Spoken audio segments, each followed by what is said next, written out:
Glucose. Now, unless you've never taken a single biology course or been to nursing school yet or anything, I know you've heard of glucose, and I know you have a basic understanding of what glucose is and why we're going to run this lab. First of all, let's talk about normal ranges. Normal ranges for a healthy adult would be about 60 to 100 or so. Some ranges might be a little higher, a little lower on either end, but basically we want it to be around 100 or under 100, and for the patient to stay alert and oriented and everything, we need it to be above 60 or 70 or so. So I'm going to say 60 to 100 or so for your normal range of glucose. Now let's talk about what glucose is. Now glucose, like cholesterol, really has a bad rap, but the problem is that we need glucose just like we need cholesterol to carry out normal functions within our body, okay? So what glucose does is it's actually one of the main energy suppliers for our body. And the way that our body gets energy from glucose is through a process called oxidative metabolism. And what oxidative metabolism is, it's really the breakdown of organic nutrients and then getting them into energy, okay? So glucose, it's really just a simple sugar, it's the most common nutrient to be broken down by this process. And the process by which this is broken down is called glycolysis or glucose metabolism. And through glycolysis or glucose metabolism, the body produces two pyruvate molecules. Okay, and these pyruvate are needed to go into the mitochondria to carry out the Krebs cycle and produce ATP. Okay, and we know ATP is what gives us energy. So very simply put, we have glucose.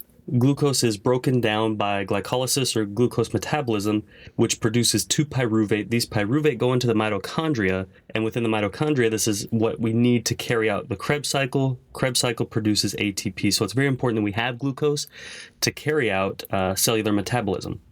And whenever we have excess glucose, that's going to be stored in the liver or in the muscles as glycogen. Okay, so the excess that we take in that's not needed or not used through oxidative metabolism is going to be stored in the liver and the muscle tissue as glycogen. Now, the main reason we're going to be running our glucose, the main reason we're going to be checking our glucose is because of a condition that we all know as diabetes. And diabetes is characterized by hyperglycemia, which, is really just elevated glucose levels. And we all know there's two types of diabetes, right? There's type 1 diabetes, which is really a defect in insulin secretion. And then we have type 2 diabetes, which is really kind of a defect in insulin action. And the concern with diabetes is that it really can become like a vascular issue, right? The long-term result of hyperglycemia, which will result from diabetes, can lead to dysfunction of the eyes, kidneys, nerves, heart, blood vessels, everything, to where it really just starts to degrade our tissues, from this long-term elevated glucose level. So it's incredibly important that we assess our patients' blood glucose level. When patients become sick, when they're on steroids or different things like that, their blood sugars can go up, right? Because as we get sick, we release these stress hormones, release cortisol, these glucocorticoids, which are going to elevate our blood sugars. Steroids, really synthetic glucocorticoids that can elevate blood sugars as well. And so it's really important that we're monitoring our blood sugar levels in patients. So one thing that I always have to tell patients, family members, when one of their family members is in the ICU, because we'll start checking their blood sugars at least every 4 hours, most likely. And one thing that we really need to tell family members is we're not checking this necessarily because the patient has diabetes, or even an elevated glucose level right now won't necessarily indicate diabetes. What we're doing is we're just making sure that due to the stress of being sick, due to, the possibly fact that we're giving them steroids, that they're not running their blood sugars so high that they can cause these issues, right? So what we're going to see in a patient who has diabetes are going to be things like polyuria, polydipsia, weight loss, and then random blood sugars greater than 200, okay? And what we can do is we can do fasting blood sugar after an 8-hour fast, and we want it to be under 100 for the patient. And if it's not, then we might start looking at the possibility of the patient having diabetes.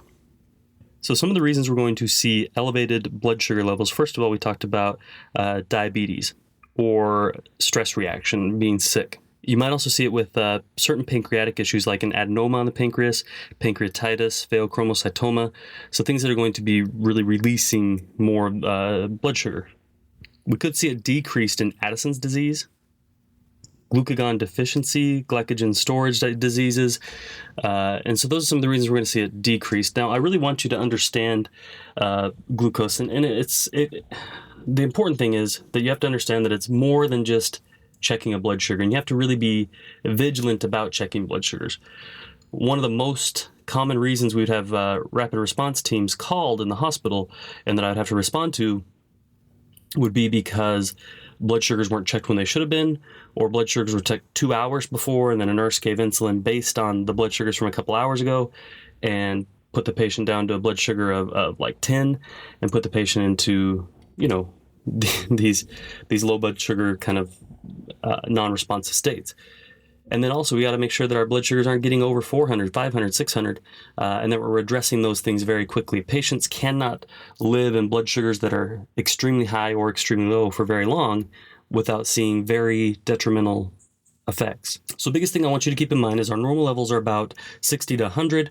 We really just want to be very vigilant about this. Never give insulin if you haven't checked the blood sugar within a very short amount of time, okay? And make sure you're checking on schedule, okay? And we really want to just keep our patients safe. This is about keeping them safe and just understanding what role glucose plays in the body and then the importance of keeping it within check.